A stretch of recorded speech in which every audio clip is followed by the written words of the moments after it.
Hi guys, let's see how to know whether an app is installed or a default macOS app. So to find that, just click on Finder and click on Applications. Now, right click on any app and click on Get Info. And now it shows the location of this app. Now, if it is a system app, then it will be in System Applications or System Library Core Services.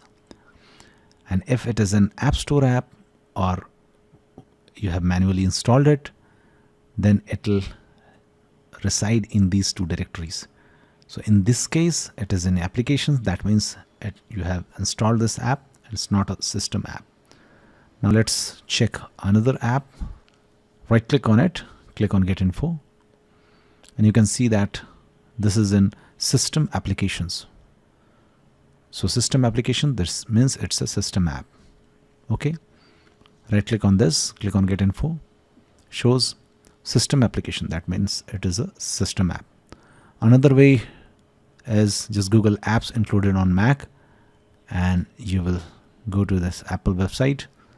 Just select your OS and it lists all the apps which are included in your Mac.